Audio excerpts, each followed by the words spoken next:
네, 안녕하세요. DLG의 조원희 변호사입니다. DLG가 판교에 스튜디오를 새로 시작했습니다. 저희가 이제 세팅을 새로 만들고 오늘 첫 촬영을 하는 날인데요. 미국 사무소의 대표를 맡고 계시는 미국의 이연수 변호사님을 모시고 오늘은 미국 비자 이민에 대해서 말씀을 나눠보려고 하는데요. 변호사님 반갑습니다. 감사합니다. 초대해 주셔서 감사하고 오늘 첫 촬영이라고 말씀해 주셔서 네, 영광입니다. 저희가 첫 촬영을 변호사님을 모시고 하려고 변호사님 오시는 일정에 맞추느라고 저희가 오래 기다렸습니다. 기다리셨군요, 저를. 감사합니다. 네, 변호사님 잠깐 소개 좀 부탁드릴까요? 네, 안녕하세요. 법무법인 DLG 미국 사무소 대표로 있는 이연수 변호사입니다. 저희 DLG 미국 사무소는 실리콘밸리에 있습니다. 처음에 시작은 저희가 작게 했는데 최근에 인원도 늘어나고 많이 확장되고 있는데 미국에서 한국 기업의 그런 자문 수요들이 많이 있나요? 네, 저희가 미국에는 이제 캘리포니아에서 수년간 프랙티스 하신 변호사님들로 미국 DLG는 구성이 되어 있고요. 요즘 그 코비드 이전, 그러니까 팬데믹 이전에 보다 이후가 훨씬 더 많은 기업들이 쏟아져 오고 있습니다. 물론 한국 기업들 많이 더 오시고요. 전 세계에서 많은 기업들이 실리콘밸리로 모여들고 있습니다. 예, 저희가 미국 진출 이런 이슈로는 사실 세미나를 여러 번 했는데 오늘은 딱 미국 비자 이민 이걸로 한정해서 한번 말씀을 좀 나눠보려고 합니다. 요즘 트럼프 정부 들어서 심심찮게 이제 기사에도 많이 나오고 있는 이슈라서 오늘은 변호사님의 그런 노하우와 엑기스를 잘 담아주셔서 오늘 듣는 분들이 많은 정보들을 얻어갈 수 있으면 좋을 것 같습니다. 네. 자, 그러면 이 첫 번째 질문인데요. 최근 들어서 트럼프 정부 이후에 미국 비자 받기가 너무 힘들다. 이거 하늘의 별 따기다. 이런 얘기를 많이 하고 있는데요. 미국 현지에서 보시는 이런 비자 이민 심사의 실무는 어떤가요? 제가 이제 변호사 되기 전부터 이민 케이스를 해서 한 20년 정도 이민 케이스를 다뤘는데요. 오래 하셨네요. 네, 오래 했습니다. 근데 최근처럼 이렇게 뭐가 자주 바뀌고 막 이렇게 드라마틱하게 뭐가 갑자기 안 되던 게 되고 이렇게 바뀌는 격변의 시기는 사실 처음인 것 같습니다. 보통 이민법은 그냥 잔잔하게 그냥 자잘하게 정도 바뀌는 것들 뭐 행정적인 것만 바뀌어 왔었는데 최근 몇 년은 정말 많이 바뀌게 됐고요. 그래서 하지만 이제 저희 DLG 미국 사무소에서 다른 케이스들은 감사하게도 아직까지는 다행히 다 승인이 되어 왔고 그런데 최근 한 케이스가 물론 이제 아직 뭐 이민국이나 대사관에 펜딩하는 케이스가 있어서 결과를 기다려 봐야 되겠지만 한 케이스가 회사에서 규모도 괜찮고요. 뭐 투자 받은 액수도 상당히 뭐 1밀리언 이상 받았고 그리고 운영진들도 다들 이제 뭐 프로페셔널 하신 분들이었는데 인터뷰를 했는데 추가 서류 요청을 해서 서류를 제출하고 지금 아직 펜딩인데 지금 한 달이 지났는데 아직 펜딩입니다. 그래서 아마 예전 같으면 이게 승인이 됐을 텐데 이런 것들이 예전보다 더 까다롭게 심사를 하는 게 아닌가 하는 생각이 들고요. 그래서 저희도 서류들을 더 꼼꼼히 준비하고 또 인터뷰 준비도 뭐 한 번 하면 될 거를 조금 더 뭐 한 번 할 걸 두 번 한다든지 그래서 인터뷰 준비를 상당히 꼼꼼히 해드리고 있습니다.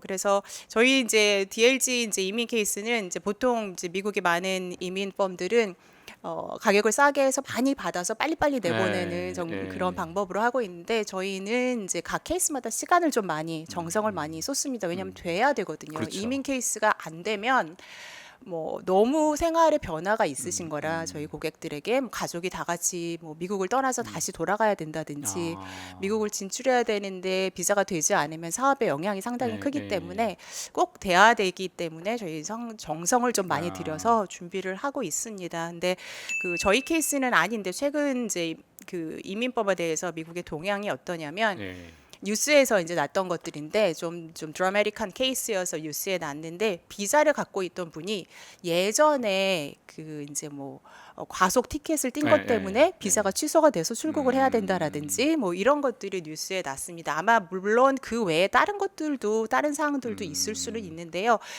예전에 없던 일들이 요즘 많이들 있게 되고요. 그리고 특히 학생 비자나 이제 J1 비자 같은 경우는 디나이 되는 경우들이 상당히 많이 올라가서 아마 뉴스에 보셨을 거예요. 미국 대학에 합격을 했는데 비자가 안 돼서 못 들어온다라는 것들. 그러면 최근에 제가 이제 친구랑 얘기를 하다 보니까 국내에서 음주운전으로 벌금을 받으면 미국 비자 받기 힘들다고 얘기하던데 그게 맞나요?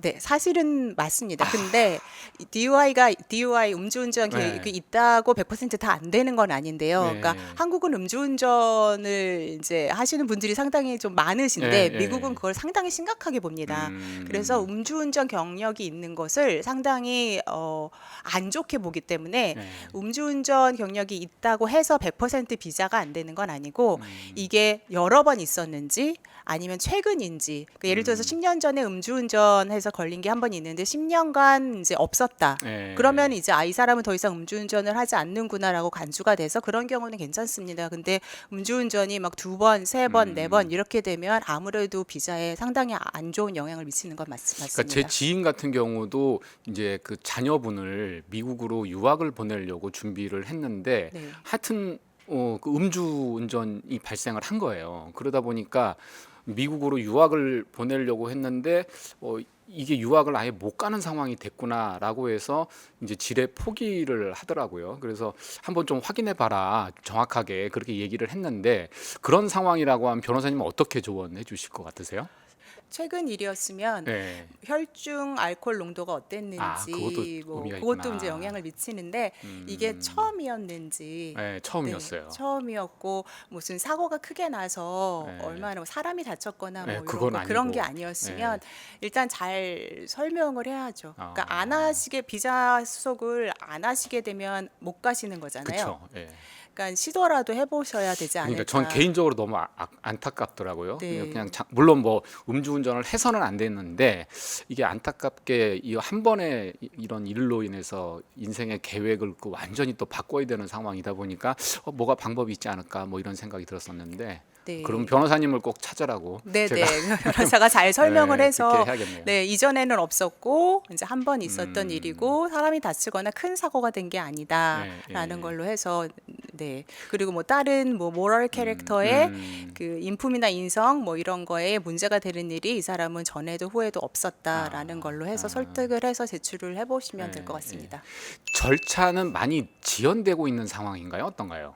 절차가 맨 처음에 트럼프 대통령 일기 집권 네, 때부터 느려지기 시작했어요. 아. 그랬는데 이제 코로나 시기가 되고 나서 그때도 네. 이제 이민국 직원들이 출근해서 일을 못 하니까 그때 또 이제 많이 딜레이가 됐는데 요번에 이제 2기 그 바이든 대통령 때 조금 풀어졌어요. 쫙 이렇게 풀어졌다가 네. 다시 2기 집권하실 때 절차가 많이 이제 지연이 됐습니다. 그래서 영주권 같은 경우는 특히 예전에 NIW라는 영주권들 많이 하셨는데 그거 같은 경우는 이제 한 몇 개월이면 예전에는 네, 받으셨어요. 근데 이제 최근까지 그게 NIW 영주권을 하시려면 신청해서 영주권 받으시기까지 한 3, 4년은 걸리는 걸로 와, 많이 그럼 늘어졌습니다. 몇 배가 늘어났네요. 네네. 네. 그리고 비용도 이제 뭐 이민 수속 비용도 네. 이제 올라갔고요. 올라가고. 그러니까 전체가 너무 시간이 길어지니까 속성 수속을 하도록 유도가 되는 것 같습니다. 그러니까 속성 수속을 한다는 게 프리미엄 프로세싱을 하게 되면 한 3,000불 정도 더 내면 비용이 좀 비싸지는 거네요. 네. 그러니까 빨리 하려면 돈을 더 내라 이렇게 돼서 네, 너무 그 일반 수속을 하면 비자 프로세스 승인 나는 거 이민구 수속만 해도 뭐 6개월 뭐 막 이렇게 걸리기 때문에 그래서 거의 대부분 비자 수수료를 더 내고 그 속성 수속을 하는데 그 속성 수속도 예전에는 이제 한 2주 정도면 됐는데 이제는 이제 3주로 이제 늘어나게 그렇구나. 됐습니다. 전반적으로 해서 늘어진 것은 사실입니다. 미국은 뭐 이 놀이공원을 가도 익스프레스 조금 비용을 더 내면 좀 빨리 갈 수 있고 그랬는데 여기 이민 절차도 또 그런 게 있네요. 네, 그 비용을 더 내면 법인 설립할 때도 마찬가지이세요. 그래요? 네, 주정부에 비용을 더 내면 이제 빨리 해주는 게 있습니다. 그건 몰랐네요. 그거는 저희 고객사 중에서도 정말 급한 곳은 그 절차를 또 써볼 수 있겠네요. 네네. 그러면 트럼프 1기와 2기의 정책 변화의 핵심은 뭐라고 보면 될까요? 핵심은 뭐 정리하자면 돈을 더 내고 고용할 인플로이어들은 비자를 신청을 하고 네. 그다음에 더 고학력, 그다음에 고임금을 줄 수 있는 그런 직원들만 신청을 하는 방향으로 간다고 보시면 될 것 같습니다. 네. 그러면 상대적으로 미국 사람들을 더 채용하고 정말 학력이 높고 돈을 많이 주는 사람만 예외적으로 받겠다. 뭐 이런 거겠네요. 네네 맞습니다. 그래서 트럼프 대통령이 Buy American Act라는 것을 enforce를 하셨어요. 그게 뭐냐면 이제 미국 회사들하고만 계약하고 미국 회사들만 일해라는 것 때문에 그래서 정부기관이나 관공서들은 미국 회사하고만 계약을 해야 되고 그래서 미국의 지사들을 더 많이 내시는 게 요즘은 관공서나 정부기관이 아니더라도 네. 이제 일반 회사들도 너희 미국에 회사 있니?라는 이제 요청과 질문을 많이 받으신대요. 그래서 예전에는 한국 기업들과 바로 계약을 했다면 요즘은 이제 미국 안에 지사를 세워서 미국 안에 있는 회사랑 계약을 하기 원하십니다. 그래서 전반적인 이민법도 당연히 그렇고요. 네. 일반 회사법도 미국 회사와 또 미국에서 고용을 장려하는 방향으로 가고 있습니다. 그러면 뭐 미국 시장을 진출을 해야겠다라고 고민하시는 회사들은 이제는 미국 법인 설립은 뭐 필수일 수도 있겠다라는 생각이 드네요. 네, 맞습니다. 그래서 계약을 하기 위해서 예전에는 굳이 네. 필요 없으셨는데 이제는 계약을 하기 위해서도 네, 필요합니다. 미국 법인이. 예, 제가 얼마 전에 그 뉴스에서 봤는데 예전에는 영주권 신청을 할 때 그냥 해외에서도 그러니까 미국 내에서도 영주권 신청을 할 수 있다라고 했는데 아예 정책이 바뀌어서 영주권 신청을 하려면 아예 현지 본국으로 돌아가서 거기서 영주권 신청을 해야 된다라고 하는 뉴스가 나와서 이제 미국에 계시던 분들도 다시 이제 한국에 와서 영주권 신청을 하고 기다려야 된다는 그런 기사를 봤는데요. 이게 사실인가요?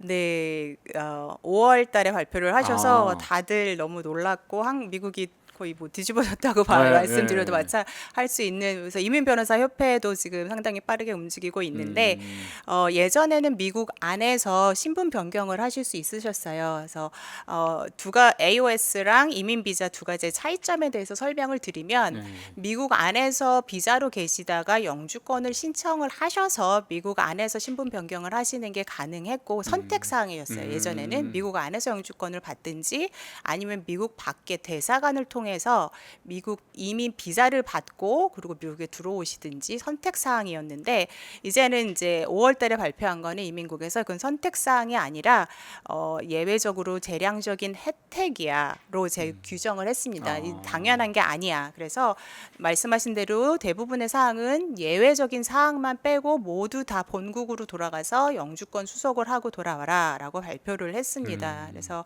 그 예외적인 상황은 어떤 게 있냐면 미국하고 강력한 유대 관계가 있거나 네. 그래서 만약에 출국할 때 심각한 불이익이 있다는 걸 증명할 수 있거나 아니면 신청자가 이거는 이제 그 미국 그러니까 명사의 절차를 내가 피하기 위해서 이걸 편법으로 미국 안에 신분 변경을 하는 게 아니야를 증명할 수 있거나 아니면 이제 인도주의적인 차원에서 예를 들어서 가족이 분리돼서 너무 고통이 된다, 의료적으로 어려움이 있다, 아니면 또 미국에 비즈니스를 하고 있는데 비즈니스에 영향이 많이 있다라는 게 증명이 되고 이민국에서 이제 받아들여질 때는 예외적으로 미국 안에서는 영주권 신청을 하실 수 있으신데 이게 심사관의 재량에 딸린 거기 때문에 네, 상당히 좀 어려워지기는 했습니다. 그러면 첫 번째 말씀하신 게 뭐 한미 관계가 아주 돈독하다. 네. 그러면 이 절차가 면제될 수도 있나요? 트럼프 대통령 뭐 트럼프 대통령에게 달리신 거기는 한데 네. 그렇게까지 하지는 않으실 것 같아요. 그래요. 네. 그럼 한국이라고 네. 해서 특별히 면제를 해주진 않을 거다. 그렇지는 않을 것 같습니다. 왜냐하면 트럼프 대통령의 방향 정책이 좀 다른 게 바이든 대통령 때랑 비교를 하자면 예를 들어서 이제 AI 정책에 대해서도 좀 다른 게 네. 바이든 대통령 정부는 발표를 한 게 우리가 AI를 이제 발전시키고 장려시켜야 되니 AI와 기술의 미국 기술을 발전할 수 있는 이제 엔지니어들을 데리고 오기에 편하게 비자를 좀 완화해 주자가 정책이었어요. 바이든 대통령은 우리 이제 더 인재들을 데리고 올 수 있게 비자를 완화시키는 게 정책이었는데 트럼프 대통령은 전반적인 규정과 프로세스를 까다롭게 해서 고학력자와 고소득자만 아니면 비자를 통과할 수 없게 방향을 바꾸셨어요. 아웃컴은 비슷할 수 있으나 방향 정체를 완전히 바꿨기 때문에 어느 나라라고 특정을 이렇게 풀어주지는 않을 것 같고요. 오히려 한 70여 개 국가는 비자를 중단시키기도 해서 네. 근데 제가 말씀을 나누다가 갑자기 궁금한 건데 변호사님께서는 영주권이세요? 아니면 시민권이세요? 저는 시민권입니다. 시민권. 네. 그럼 영주권 문제는 이미 다 해결되신 거네요? 그렇죠. 네, 영주권, 네, 아. 저도 비자로 갔다가 네, 영주권을 받고, 받고. 네, 저희 부모님을 또 초청해야 돼서 아. 그래서 이제 시민권을 했습니다. 그럼 미국인이시네요? 네. 국적은 예. 미국입니다. 예. 네. 그러면 미국에서 활동하시는데 영주권인 경우하고 미국인인 경우하고 어떻게 좀 많이 다르시던가요? 사실 일상생활에서는 차이는 없고요. 예, 크게 예. 차이는 없고 뭐 차이라고 한다면 투표를 못 한다는 거. 시민권자만 투표를 할 수 있고 영주권자는 그렇구나. 이제 미국에 투표할 권리가 없다는 예, 그 예, 차이였는데 예. 트럼프 대통령 집권하고 나서는 좀 차이가 있는 것 같아요. 예, 그러니까 예. 뭐 실질적으로 어디에 가서 받는 차별은 아직은 없는데 음, 그 뭐 아이스 같은 경우에 이제 그 불법 체류자를 이제 그 단속을 예, 한다고 예, 예. 뉴스에도 많이 나왔고 했잖아요. 그래서 그런 경우에 만약에 혹시 단속이 뜬다면은 조금 더 마음이 편할 수가 있죠. 네. 이 시민 이민권 아니다. 시민으로서의 자격도 박탈되기도 하나요? 네. 그런 경우도 있는데 그거는 시민권을 딸 때 또는 시민권을 딸 수 있는 전 단계인 영주권을 이제 그 절차상 획득할 문제가 때 있을 때. 혹시 거짓말이라든지 음, 뭔가 불법적인 요소를 통해서 받았다라고 예, 하면 예. 시민권을 받은 지 오래됐다 하더라도 음, 이전으로 이것이 돌고 이렇게 올라가서 가능합니다. 예, 시민권이. 예. 그리고 실제로 이민국 내에서도 영주권 그 사기 단속반을 있어서 그것만 이제 연구하시고 조사하시고 예. 인베스티게이트 하시는 그런 분들이 있습니다.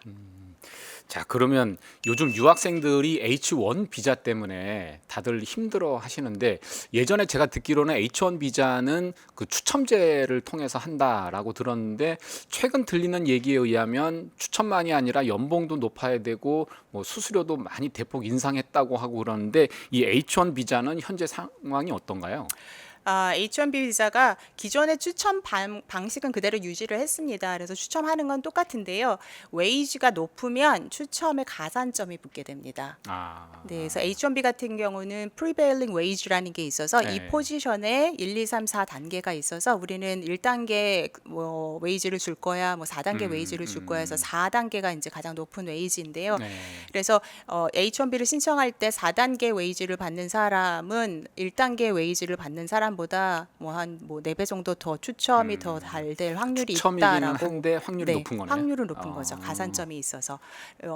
그렇고 그 10만 불 H1B에 네, 10만 불 추가로 내야 된다는 얘기들 들으셨을 거예요. 비용이 10만 불이에요?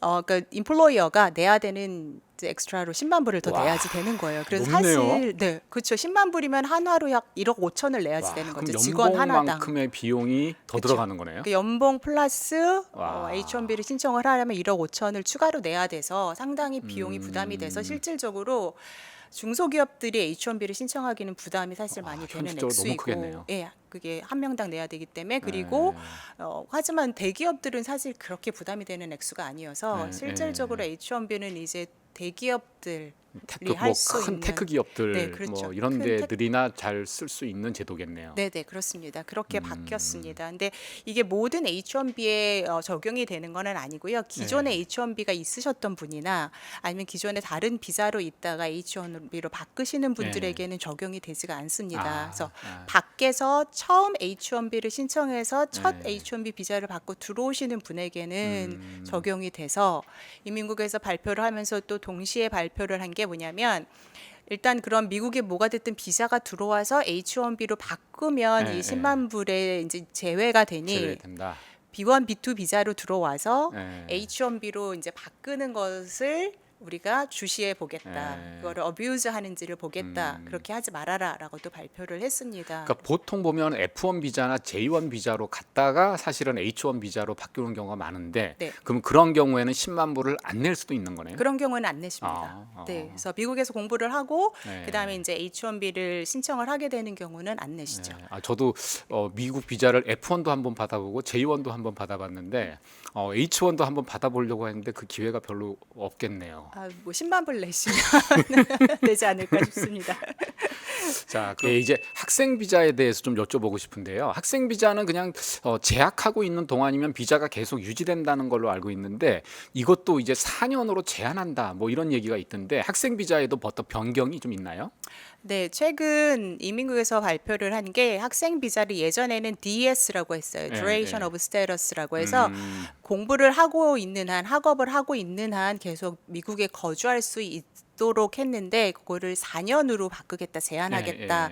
4년 안에 하겠다고 빨리 출국을 하든지 뭐 다른 신분으로 변경을 하는 걸로 제한을 했습니다. 그래서 이게 문제가 왜 되냐면 뭐 대학이나 뭐 석사 학위는 4년 안에 마칠 수가 있는데 그리고 대학이나 석사 학위도 중간에 이제 전공을 바꾸시는 경우가 있어요. 그럼 이제 4년이 더 걸리게 되는데 그것도 더 이상 이제 하기 어려워지고 박사 학위 같은 경우는 사실 4년보다 더 걸리게 되잖아요. 그래서 어려워지게 되죠. 그래서 아예 그런 박사 학위를 4년 하다가 중간에 출국해야 되냐 그건 아니고 중간에 이제 신분 연장 신청을 해야 됩니다. 예전에는 필요가 없었는데 근데 신분 연장도 이 사람이 제대로 성실히 뭐 학업을 했는지 이런 것들을 이민국에서 보고 판단을 해서 늘려주는 거이기 때문에 학점도 잘 받아야겠네요. 뭐 그렇죠. 그리고 이제 뭐 예를 들어서 이 사람이 학사 때 어떤 전공을 했고, 그러니까 석사 때 어떤 전공을 했고 수직 상승인지, 그러니까 미국에 있기 위해서 F1을 이제 사용을 하는 건지 실제로 학위를 받기 위해서 공부를 하고 있는 건지를 보고 판단해서 내보내든지 아니면 공부를 계속하든지 결정을 이민국에서 하겠다라고 하는 거기 때문에 상당히 이것도 파격적인 변화인데 다행히 아직은 실행이 되고 있지는 않습니다. 앞으로 이제 그렇게 될 앞으로, 가능성이 있다 이거네요. 네, 그렇게 하겠다라고 이제 발표를 한 거죠. 그래서 연장 여부를 예전에는 이제 학교가 판단을 했거든요. I2N이라고 해서 학생이 맞아요. I2N. 네, I2N이 저도 학생 비자들 2번 정도 썼던 것 같아요. 네, 학교에서 이제 입학 허가서인데 I2N에 보면은 이제 언제까지 이 학생은 공부할 수 있다라고 적혀 있는데 그거는 이제 학생이 학교에 신청을 하면 학교에서 계속 연장을 해줄 수가 있었는데 그 연장 여부에 대한 권한을 더 이상 이제 학교가 가지고 있지 않고 이제는 이민국이 가지게 되는 거이기 때문에 상당히 많이 이제 제약이 되죠. 큰 변화네요. 큰 변화죠. 그래서 학생 비자, 그러니까 학교 졸업하고 나서 OPT라는 맞아요. 1년 정도 그때 받았던 것 같은데. 스템 OPT는 3년 정도 일을 하실 수 있는데 이제는 그 4년 제약 때문에 OPT도 미리 신청하시지 않으시면 그 날짜가 좀 잘 안 맞으면 일을 못 하고 OPT를 쓰지 못하고 출국하셔야 될 수도 있는 상황이 발생을 하게 돼서 일단 학생 비자로 학교에서 공부를 하시는 분들은 첫날부터 이제 이민 변호사랑 아니면 학교 이제 인터내셔널 그 오피스랑 같이 플랜을 잘 짜셔야 되는 그런 상황이 됐습니다. 아까 말씀 주실 때 트럼프 2기부터는 이제 그냥 뭐 단순 노동 이런 것보다는 석박사라든지 이런 고학력 위주로 이제 비자 정책이 좀 바뀌고 있다라고 했는데 예전에 제 지인들을 보면은 뭐 박사 학위가 뛰어나다거나 아니면 예술 활동이 뭐 뛰어나다거나 이런 분들은 스폰서 없이도 본인이 했던 결과들을 잘 증명해 가지고 비자 받고 영주권 받고 했던 분들이 있었는데 그런 제도는 여전히 유효한 상황인가요? 네, 말씀하신 제도들은 여전히 유효합니다. 기존에 있던 비자나 영주권 옵션들은 유효하고요. 말씀하신 거는 이제 EB1A 또는 이제 NIW, EB2 이순위 영주권 NIW 주로 많이 하세요. 그거는 임플로이어가 없이 고용주가 없이 본인을 스폰서해서 영주권을 신청하시는 스스로 거세요. 스폰서하는 거구나. 그래서 나의 이 분야에 내 능력이 상당히 특출나기 때문에 그리고 이제 성과도 상당히 많이 거뒀기 때문에 나에게 영주권을 주는 게 미국 경제에 도움이 된다라는 것을 증명을 해서 이제 영주권을 받으시는 건데 물론 가능은 한데 예전보다 조금 더 까다로워졌고요. 심사 기준이 기간이 또 이제 길어지기는 했지만 아직까지 여전히 사용하실 수 있는 방법입니다. 그래서 비자에도 NIW와 비슷한 이제 비자가 있는데 O1 비자, O1 비자는 그것도 마찬가지로 내 이 분야에 있어서 나의 특출난 성과가 있기 때문에 나에게 비자를 주세요라고 하는 건데 비슷한 맥락입니다. 셋 다 조금 더 이제 기준이 조금 더 낮으냐 높으냐 이런 차이이신데 그래서 요즘은 한참 E2 비자 많이 하시다가 요즘 O1 비자에 대한 관심도도 상당히 높아지셨어요. 그래서 O1 비자에 대한 상담을 많이 해오시고 계세요. 하여튼 비자 종류가 다양하기 때문에 또 비자가 필요하신 분들은 좀 더 전문적인 상담이 필요하겠다라는 생각이 드네요. 하여튼 최근에 뭐 말씀 주신 것처럼 우리나라 기업이 미국에 가려면 미국 법인을 설립해야 되고 그러면 자연스럽게 미국에 누군가는 보내서 일을 하게 되는데 그러면 뭐 주재원 비자라든지 뭐 투자자 비자, E2 비자 같은 경우를 많이 받게 되는데 이거는 여전히 좀 문호가 넓다고 볼 수 있나요? 네. 저는 아직까지 가능하다고 봅니다. 그런데 일단 E2가 됐던 L이 됐던 증명해야지 되는 사항들이 있는데 그거는 예. 이제 비자를 받기 위해서 눈 가리고 아웅하는 회사로 세우는 페이퍼 컴퍼니가 아니라 실제로 운영되는. 실제로 운영되고 충분한 운영 자금이 이미 미국 회사 은행 어카운트에 들어가 있고 그래서 확률을 높이기 위해서 저희는 이제 저희 고객들에게 이제 미국 밖에서 돈을 가지고 미국에 네. 들어와서 그거를 사용하면서 자국민 미국인을 고용해서 비즈니스를 하는 걸 선호하기 때문에 네.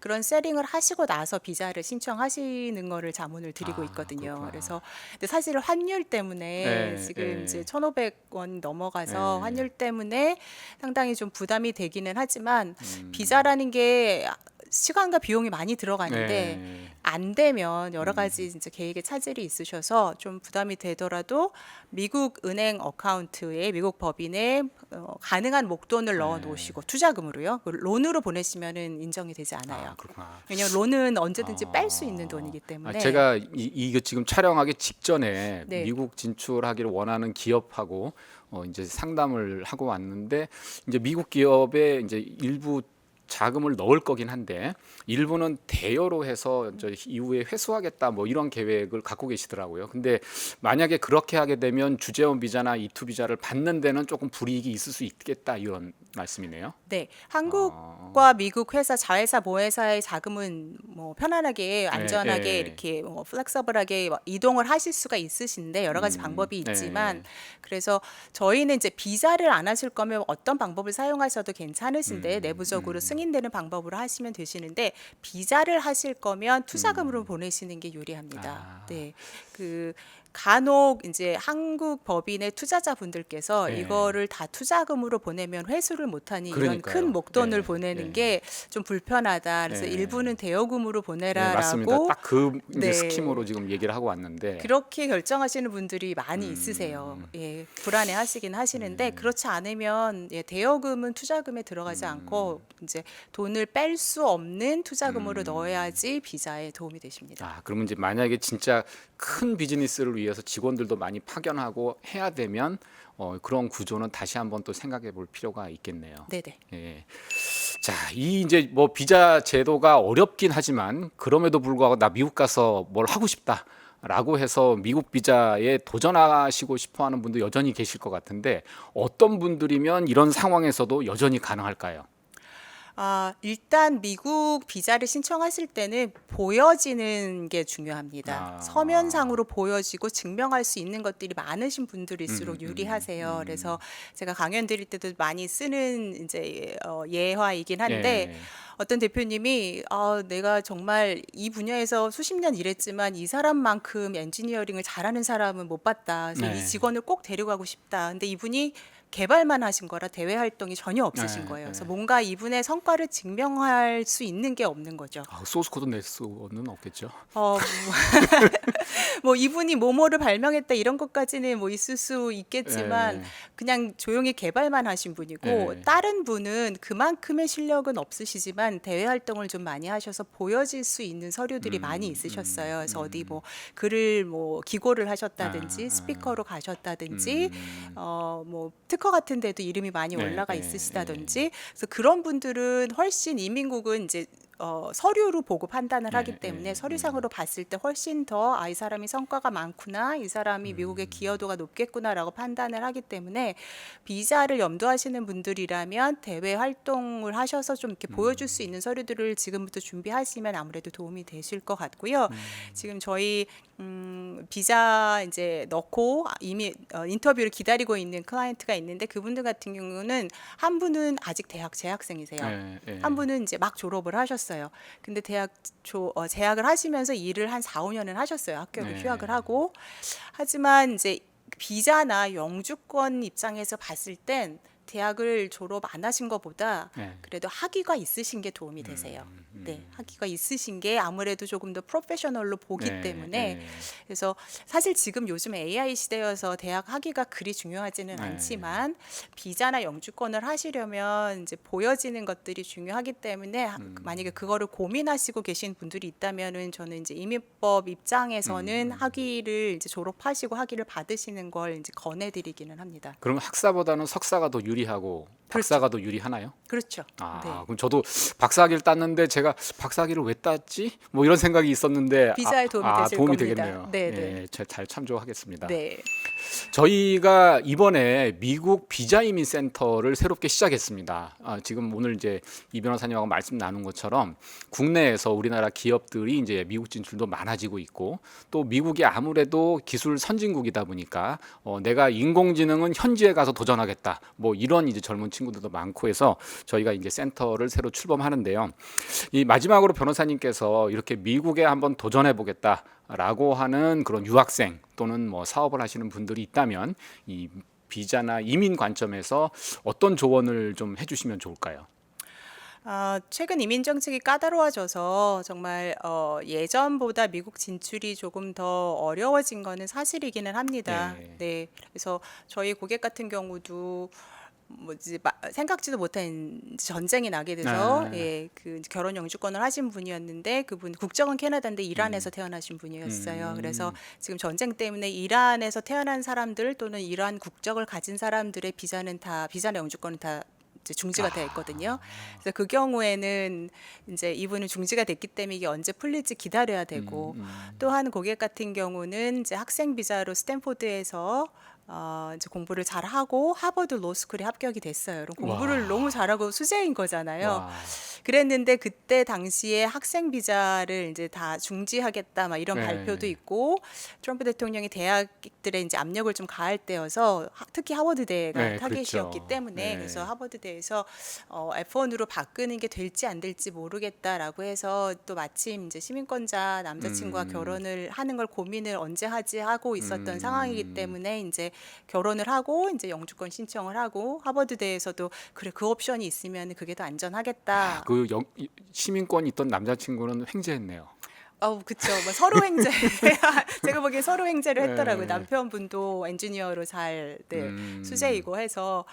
그래서 예전 같으면은 정말 걱정 없이 그냥 단계별로 진행하면 되던 것들이 네. 상당히 이제 그런 좋은 학교에 가면서도 불안해서 다른 방법을 찾아야 되는 그런 이제 발표가 언제 날지 몰라서 그리고 H1B 발표가 날 때도 사실은 이제 샌프란시스코에서 인도로 베케이션을 가야지 하고 비행기를 탔던 모든 사람들이 H1B 10만 불 뭐 이러고 못 들어오고 뭐 이런 발표가 나는 걸 비행기 안에서 듣고 비행기 멈춰 엄청 내릴 거야. 놀라셨겠네요. 네, 그래서 내릴 거야. 라고 어. 비행기 멈춰서 난리가 났었습니다 그때. 하지만 이제 트럼프 대통령 발표하고 나면 항상 이제 구체적인 사항들이 이제 또 다시 발표가 돼서 뭐 그분들 뭐 기존에 있던 H1B 비자로 여행을 하시는데 문제가 없긴 했지만 그래서 이런 식으로 급변하고 있어서 아마 좀 더 불안하게 느끼실 수도 있긴 하겠지만 그래도 많은 기업들이 전 세계에서 실리콘밸리로 쏟아져 들어오고 있고 특히 AI 같은 경우는 샌프란시스코에 다 모이고 네, 있는 그쵸. 추세이고요. 그래서 팬데믹 때 이렇게 다운됐던 경기가 샌프란시스코에 다 AI 기업이 몰리기 때문에 살아나고 있을 정도로 집값이 다시 오를 정도로 모든 기업들이 몰리고 있고 해서 불가능하지는 않으십니다. 네, 전문가 상의하셔서 진행을 하시고 어떤 것들을 증명을 하면 이민국에서 통과가 되는지를 전문가 상의하셔서 준비를 하시면 언제 얼마든지 가능한 일입니다. 네, 비자도 그렇고 영주권도 그렇고 저희 클라이언트도 계속 다 지금 받고 계시니까요. 네, 겉에서 뉴스로만 보시기에는 좀 익스트림한 케이스들만 듣고 걱정이 되시겠지만 거의 대부분의 모든 케이스들이 다 승인이 되고 있습니다. 네. 하여튼 20년 경력에 우리 이 변호사님께서 어떤 사건이든 잘 처리해 주시리라고 믿고요. 저희 판교 스튜디오 저희가 이 계속 기념으로 첫 인터뷰를 우리 이 변호사님과 할 수 있게 돼서 너무 반갑습니다. 그리고 저희가 미국 비자 이민 센터를 이번에 출범했는데 그 출범 소식도 알릴 겸 해서 오늘 어렵게 시간을 만들었고요. 예, 이 변호사님께서 그간의 다양한 경험과 노하우를 가지고 질문에 대해서 자세히 답변 주셨는데요.